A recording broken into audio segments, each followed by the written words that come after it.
Hi everybody and welcome back to Lost Genre Reddit Stories. In today's video, I've got two stories for you and both of them have updates. Now let's get started with the first one. This post is from the subreddit Am I the A-hole and it's by user IcyFrame666. Am I the a-hole for telling my husband that his affair child is not welcome in our home and if he wants custody, he will have to move out? My husband and I have been married for 9 years. In 2021, we found out my husband was being sued for child support. Turns out my husband had an affair shortly after we were married. It nearly ended our marriage, but we went to counseling together and I agreed to stay in the marriage provided my husband was to get a second job so that his child support payments did not affect our household budget. And at no point in time would I ever consider having a relationship with this child. If he wanted to pursue one with them, fine, but I have absolutely zero interest in this kid. So my husband has been getting to know his kid over the past couple of years, and recently my husband came to me and informed me that there was some sort of a baby mama drama. Apparently, she has to self-surrender next month and is going to be incarcerated for 8 months. My husband told me that he needed to take custody while his affair partner is locked up. Otherwise, the kid would have to go to their grandparents, who basically live on the opposite coast from us. Their kid doesn't want to have to change schools or be so far away from their friends, dad, and mom. She will be doing her time fairly local to us. So, after my husband told me that, I got up and left the house. I went to the grocery store on the corner and grabbed a copy of our area's apartment guide, went back home and handed it to him. He asked if I were serious. I told him I still felt the same way as I did 3 years ago. He said he didn't think that was fair considering the extenuating circumstances. I told him I don't care about the circumstances. His kid is not welcome in my home. If he wanted to take custody, I will grant him an amicable divorce, but I am not changing my mind. I am not taking care of some other chick's kid. Alright OP, but before I give my judgment, I gotta say, and just like always, everyone's a general after the war, but your marriage should have ended as soon as you found out that he cheated on you. But you didn't, you went to counseling, you're trying to work it out, but I also have to say, the way you write, it doesn't sound like you like your husband very much. But at this point, that's neither here nor there. To your situation, no, I don't think you're the a-hole for sticking to your set boundaries. Boundaries that he agreed to in the first place, and he's now trying to circumvent with his extenuating circumstances. I do feel sorry for that kid, but I have to say, I think the best would actually to go live with their grandparents for a while. Because let's face it, the environment he's living in right now or staying with your husband wouldn't be optimal. However, that's got nothing to do with you. I guess the only question I truly have here is, why are you still in this marriage? And what do you guys think about OP's situation? What is your judgment? Let me know in the comment section, and now let's move on to the community comments to see what they said. New Day Today 1215 says, no judgment, but this is the result of you staying with him after the affair. There's no way a child existing can't complicate your life. Kids aren't a side hobby, period. The fact that the therapist allowed the fairy tale notion to exist is wild. Divorce is the best option for everyone, including your husband, but especially you. But the child's best interest needs to be prioritized also. People complain that people say break up to everything, but they fail to realize that this kind of stuff is toxic.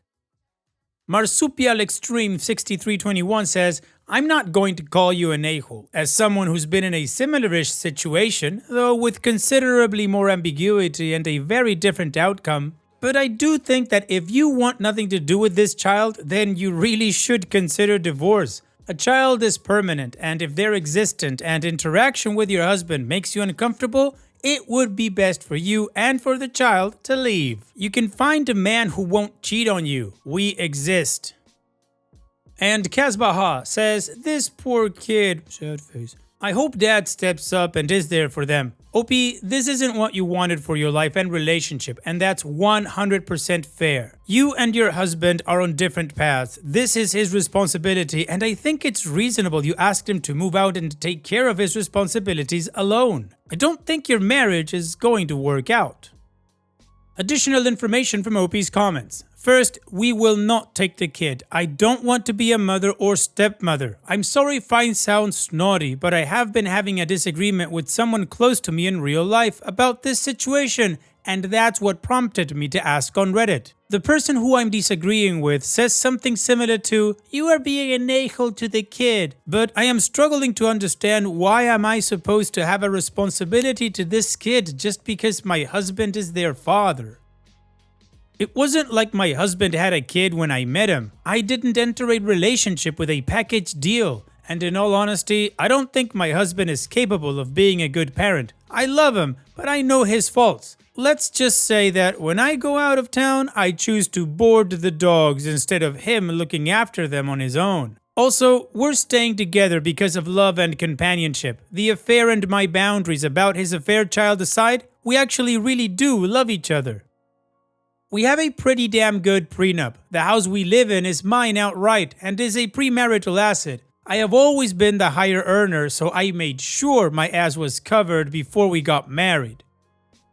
Opie's edit. For all the people concerned about what a whipcracker I am and making my poor husband work 2 jobs, he has never had a full-time job since we have been together. He works 2 part-time retail jobs now that add up to 40 to 50 hours a week. He currently only has supervised visitation with his child. They see each other once or twice a month for a couple of hours with a social worker present.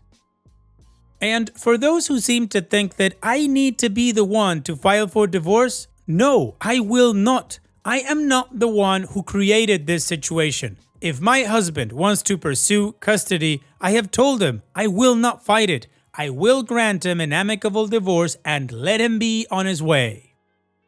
However, I am not going to waste my own time, energy, and money to do so. He is responsible for getting his own ducks in a row for the situation he created. That includes being the one to go through the headache of filing.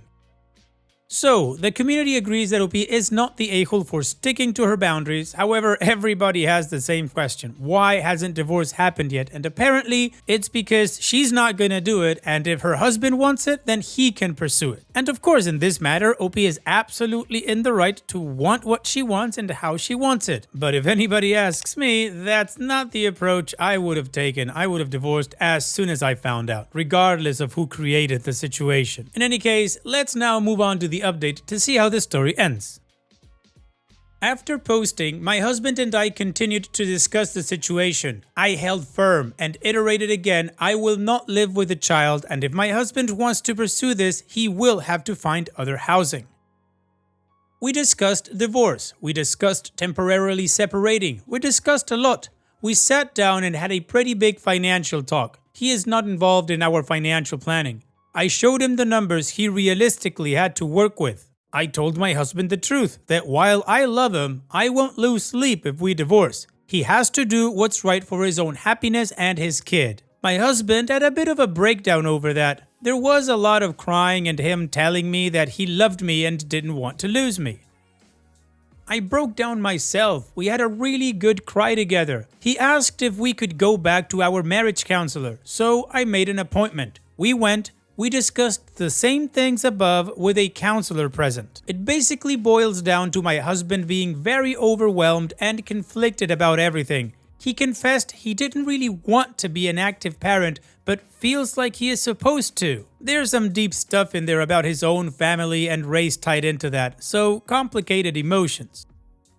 He is terrified of losing me. He wants to prioritize our marriage. Hearing me say that I wouldn't lose sleep over divorcing left him shook. Our counselor strongly suggested that my husband get into individual therapy and gave some referrals. My husband has not pursued that. It did become pretty obvious to my husband that he is not in a place mentally or financially where he could take full custody though. So the kid is now in Virginia with their maternal grandparents. My husband was actually going to go and visit the kid for their birthday this weekend. I gifted my husband some of my airline miles to buy his plane ticket. I did his laundry last night while he was at work so he'd have clean stuff to pack. However, my husband dropped the ball on his trip. I had plans for this afternoon that I left early for, so I wasn't home when he was supposed to get up and leave. He stayed up late playing video games last night and overslept. He ended up missing his flight and couldn't afford last-minute tickets on another. He's in a pissy mood and is playing Elder Scrolls now, trying to get his mind off of it. I've got my sister and some friends coming over in a few for a salsa canning party in a bit, so I'm hoping he gets in a good groove with his game because I am going to have so much margarita. And to be clear, he actually did offer to help and he did all of the heavy lifting to get it set up yesterday when I asked. But he wasn't supposed to be here tonight, so he isn't invited to this party. It's a girls' night thing. Lots of shade can be thrown at my husband, but not helping prepare for dinner and stuff is not one of them. Well, OP, all things considered, I think it sounds like a pretty happy update for you. You're still with the man that you love, your relationship is working, and you're gonna have a margarita girls' night. So, I hope you enjoy it, OP. Take care and thank you for sharing. And now, let's move on to the next post that, like I said in the beginning, also has an update. This post is from the subreddit Off My Chest, and it's by user NoConversation1883. Friendships ended because I won't pay for someone to go on a trip. Realizing that I had a leech as a friend and I'm disappointed in myself. Lori always wants to participate but never contributes, and most of the time it never really bothered me.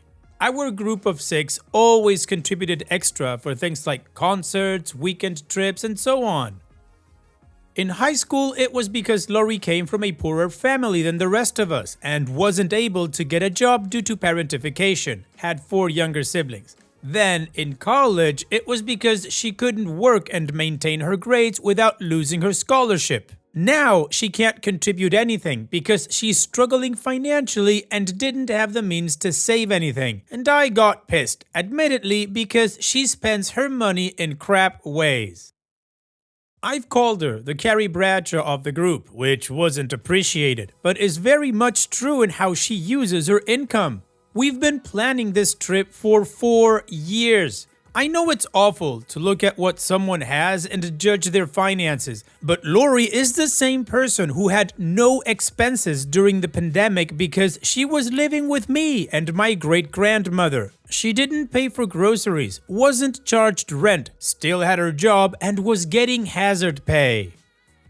Lori waited until it came time to start paying for everything to say she didn't have it. She said this to me one-on-one while we were out shopping for the trip, her idea. Lori wanted to go to stores that weren't cheap. I asked if she was sure and she claims she wanted to treat herself. She spent over $1,300. And then we go to lunch and she has the nerve to tell me she can't afford the trip. A whopping $2,683 per person for 15 days.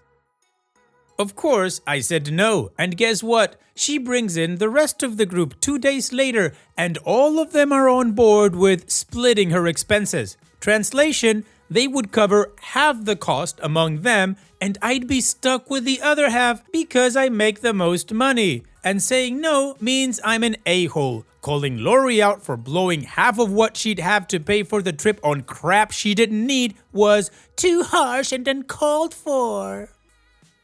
They claimed that she deserved to feel good about herself after the life she had. Like, I wasn't raised by my grandparents and neglected by my parents in favor of their stepchildren. Wasn't working through high school and maintaining my grades to be valedictorian. Like, I wasn't struggling until I got an internship because I had to work. Yeah, I'm financially secure now, but why the hell should Lori be rewarded for bad spending habits? They're all upset now because I told them I'd go on a trip by myself. They didn't think I'd cancel it and go through with booking a trip for myself. It's costing me more, but screw them. They want Lori to go on a trip, they can plan one and take her without me involved. Well, OP, good for you. First of all, for recognizing that you had a leech of a friend, and 2, for dropping her and dropping the others that wanted you to be the one footing the bill for everything. She wanted to feel good about herself, then instead of dropping $1,300 on crap you don't need, how about you go and achieve something to feel proud of yourself for? Also, how is it fair that their compromise is that because they want to take this person on the trip that she doesn't want to pay for because she could have actually paid that half, they want you to cost half of it while they divide the other half between more people? Yeah, that doesn't make any sense anywhere. And what do you guys think? Let me know in the comment section, and now let's go check out the community comments. SW33 Clips says, wow, call it a very expensive life lesson, and now you have shed loads of weight and can find true friends who appreciate you for you, not your income. Your so-called friends will find out soon enough what type of person she is, and they may finally get it when it is them who has to cough up hard-earned money to make her life easier. In Need of Chocolate says, what the F? No, if you can't afford it, don't come. And sure as hell don't let me watch you spend more than half the cost, then tell me you can't afford it. And who the F are your friends to decide you'll be paying half? No, if they want to cover the expenses, they can, but they can't volunteer you to do it. Why are you still friends with her or any of them? We had a friend like this once and we just stopped inviting her. If my friends weren't all over it, I would have said I'm not coming. And OP responds, like I said, it hadn't bothered me before, but she moved out last year, claims she had a better grasp of her finances, and then hits me with this. I'm not going to be friends with any of them after this. And Captain Wellington III says, what kind of mental hold does she have on you folks? She has some type of Professor X type powers? What does she bring to the group that allows her to mooch off of everyone? That's crazy. And OP responds, is legitimately just pity at this point. All of them focus heavily on how she had an awful life growing up, which I'm not gonna discredit. Lori's life sucked, and the only way she was able to do anything with us was if my grandparents watched her siblings. But can she seriously use that as an excuse to be so irresponsible for the rest of her life? No. Like seriously, she blew half the cost of the trip in my face. So the top comments back OP, and of course I also agree with that, and we got a little bit more context from OP's responses. So now let's move on to the update to see how the story ends. Seriously, I get called mean, selfish, cruel, and a bunch of other insults for not bankrolling an idiot's life. Decide to cut contact and end the friendship, and now they want to make up? Lori, the primary leech, has horrible spending habits. Think Carrie Bradshaw from Sex and the City. She'll blow her money on designer clothing and shoes and then ask you to cover her expenses for trips. And the more I think about how much money I've wasted on her over the years, the angrier I get. Lori has apparently burned more bridges in the week or so that I've been no contact. They have apparently decided that they can't afford to bring Lori on a similar trip to what I had originally planned for us. It was 15 days split between Portugal, Spain, and Italy. One of the group, Jenna, went to my grandpa because she couldn't get in contact with me. That's because I had blocked all of them, mainly because I got sick of arguing. Grandpa told her now wasn't a good time, though refused to give her any details. She came back 4 days in a row until he relented. He called me for her and gave me the gist of things before I told him to send her to the coffee shop I was at. The meeting with Jenna went to hell in a handbasket. She started by telling me the group had planned a new trip and she knows I'm mad, but canceling on them and then not sharing the agency was really cruel. They found an agency to travel through, but to keep the time they had off from work means they have to pay more. Cheapest they could get was $4,000 a person. I didn't respond, mainly because yes, she continued to blame me for their crap, like it wasn't their fault I cancelled and stopped talking to them. When I told her that it was their fault, Jenna agreed that it was. She revealed that they tried to talk Lori into returning everything she bought so she could contribute to her part. In her words, they can't afford half the things I can. Jenna personally believes that Lori's need for designer things is because of me. I didn't snap immediately at this and let her ramble about it. I know you don't notice it, but you're always wearing nice things and spending money on nice places. You're always buying expensive makeup, getting your nails and your hair done. She just wants that lifestyle too, and it's like you're rubbing it in her face. All of us are at fault. And yes, I do spend my money on those things, but as I told Lori and now Jenna, I can afford that lifestyle. I budget for those things. I thrift shop, and a good number of my nice things are second-hand. Yes, I put a lot of effort into my appearance, but I also live below my means. I live in the house my great-grandmother owns outright and pay utilities, shop in bulk and local markets for food, and have good insurance that covers great-grandma's medical expenses. I, again, thrift for my nicer things or save for them or wait for a sale. I have enough in my lost my job savings account to last a year. Yes, I have a savings account just for that and continue to add to it from every paycheck.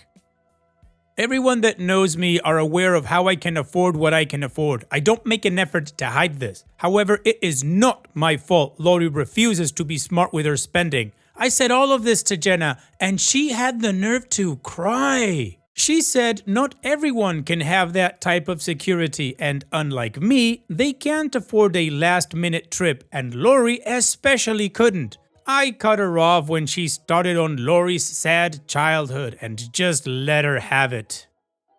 I told her she was fixated on my finances and lifestyle, but that wasn't my fault. She and the rest of the group all have decent careers. They all had better safety nets than I did, and it made them complacent. I didn't have that. Yes, I was middle class growing up, but I wasn't as well off as them. Yes, I had a grandpa who would spoil me, but it wasn't to the extent they think. I still drive his old Impala. I had been the first to get a car in our group, right? Because his eyesight was going bad. He couldn't drive me around like their parents did. And don't get me started on college itself. Lori had a financial aid packet because she was poor. Jenna and the rest had family that could pay off their tuition and living costs, and I got barely anything aid-wise and had to work because my grandparents couldn't afford it. And my parents refused to acknowledge me. If I hadn't landed an internship turned career that paid off my education, I'd still be in debt. Jenna kept crying and I told her to stop, that I'm sick of them and their crying. I threw her getting cut off by her parents in her face, told her that it was because she's a financial leech just like Lori, and that was her problem. I'm sick of them acting like I'm the problem, and I was done listening to her efforts to villainize me. Rather than whining, maybe she should think about why her parents cut her off and why I'm also cutting her off. Because she likes to blame everyone and everything for her failures. I shouldn't have said it, but I did. You got kicked out for stealing someone's essay. You wasted their money, and I damn sure won't let you waste mine. Grow the F up and don't ever bother my family again. Then I left her there crying. Not my finest moment, but seriously, what the actual hell is wrong with people? Well, Opie, sometimes things that don't want to be heard need to be said, and you said it. I think Rocky would be proud of you. So wherever you go on your trip, Opie, I do hope you enjoy it. You've well deserved it. Take care, Opie, and thank you for sharing. And that's it for today's video. Thank you so much for taking the time to watch it. Now, if you've gotten to this point in the video, I assume that you like these stories that I'm reading out. So here are a couple more that you might enjoy. And if you don't have any time to watch another story right now, save it for later. And also, don't forget to hit that subscribe button.